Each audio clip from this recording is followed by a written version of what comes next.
How can a hair transplant be made successful? Good morning, guys. When we talk about hair transplantation results, the most popular interesting question would be, how can a hair transplant be made successful? This is a question comes into their mind, and that I really wanted to make a video. Kindly watch the video until end to understand what are the steps that ensures to make your hair transplant successful. We'll discuss in detail. How a hair transplant can be made successful? What are the doctor's perspective? So we already discussed about the patient side views. Without satisfying those criteria, if you go for a transplantation, you end up in a failure transplant. When it comes to doctor, what are the criteria the doctor has to see? Number one is whether this patient is a correct age or not. Imagine age less than 25. Of course, you can do transplant whoever has age less than 25 when they are completely bald. Imagine they are not completely bald, they are having ongoing hair loss, there's a diffuse pattern hair loss, or they don't have enough donor. If you consider transplant in such patients, I'm sure this transplant would not be a successful one. Number one is age. Number two, what kind of baldness it is? Is it a male pattern baldness? Is it a diffuse pattern baldness? Whether this man has a good density in the donor or not? Is there any other sources of donor is available, chest, beard, etc.? All this makes important points and key factors to successful transplant. That's the number one. Number two, donor and recipient area. That means demand and supply. What is the demand that this patient requires? That means what is the minimum number of the grafts that this patient would need to achieve a reasonable coverage, a camouflageable coverage. That means what is the availability of the donor you should see. The donor and recipient side, in the sense demand and supply doesn't match, so you cannot do any transplantation. So we need to estimate by looking at the scalp size irrespective of the baldness. So what is the number that requires approximately per square centimeters, how many are you implanting? So we need to distribute that grafts. So if the supply and demand is not matching, definitely you ends up in a failure transplantation. An example, imagine someone has a 250 square centimeter of the bald area having fallen into class 6 baldness. You have only left with around 6,000 grafts available in 2 sessions. Yes, we can do transplant for him. Imagine he left with only 3,000 grafts even for 2 sessions. Probably you can only fill 50% of the area. Then do you have enough grafts from the beard or not? We need to check. So these are the calculations for the demand and supply.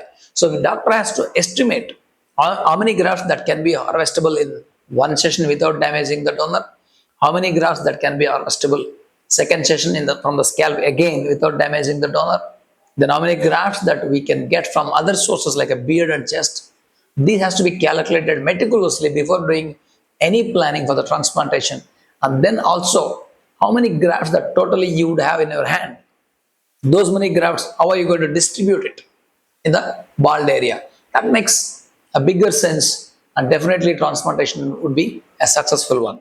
Furthermore, your surgeon is supposed to have a great aesthetic sense and to understand the facial thirds to cater the best results for you, because at times most of the patient comes with a more demand and less supply. That's a quite commonest scenarios that happen during a transplant surgery.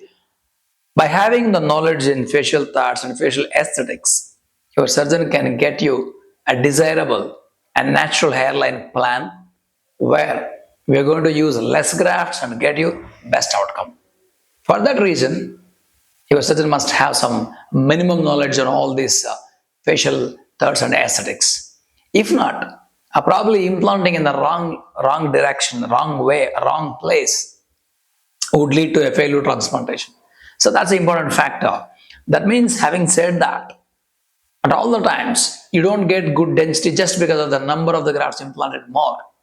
It is that how better, the wise manner you're implanting, wise angulations and orientations, and designing a hairline. How do we design a hairline? We need to see our chin counterbalances the forehead.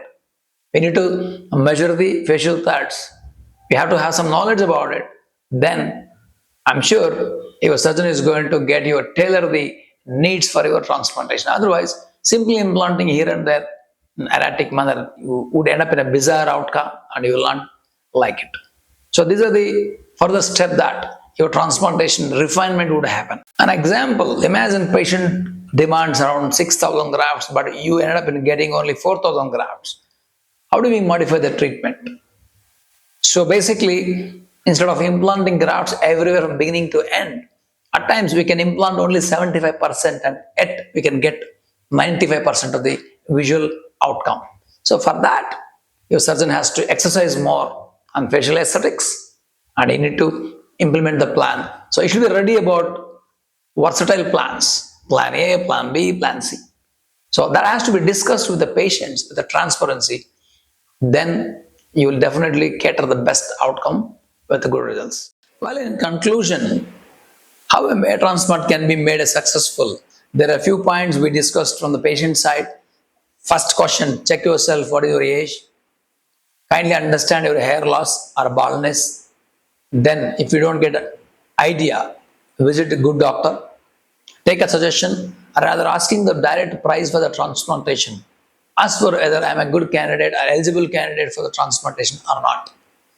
Most of the guys will go failure there only. They don't ask about this one. They directly ask about the cost. That's where they go into a wrong channel and they'll get it done and they'll come out with a failure outcome. Next, when it comes to the surgeon point of view, number one, surgeon has to see whether this person has established baldness or not, proper age or not. Then what is the demand and supply? What is the plan in his mind and explain to the patient transparently?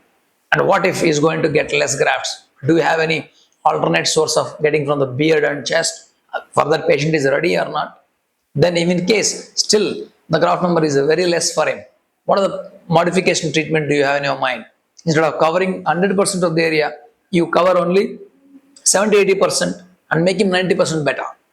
There's no need of covering completely from beginning to end to get the change, visual change. Obviously, even 70% of the area can be covered with very naturally, and also you can get a massive change by 90%. So in such scenarios, what kind of versatile plans do you have in your mind? All this definitely makes a perfect blending for getting a successful transplantation. Rather focusing on all these factors, most of the people discuss about technique names, other details would definitely lead you somewhere where you are going to miss the important points. You would never get your transplantation be successful. So this is the main thing one should understand. If this goes both scenarios, both patient side and surgeon side goes hand in hand, you definitely get a better outcome without failure. That's the kind of a thing should happen during the consultation or surgery, whatever it is. Other than this, many other factors probably it doesn't make any sense to get your hair transplant. Just like talking about techniques, talking about what are the types they are doing it, what are the instruments they are using it. That really doesn't make any sense. A planning and execution, a proper execution definitely would lead to successful transplantation. Thank you so much.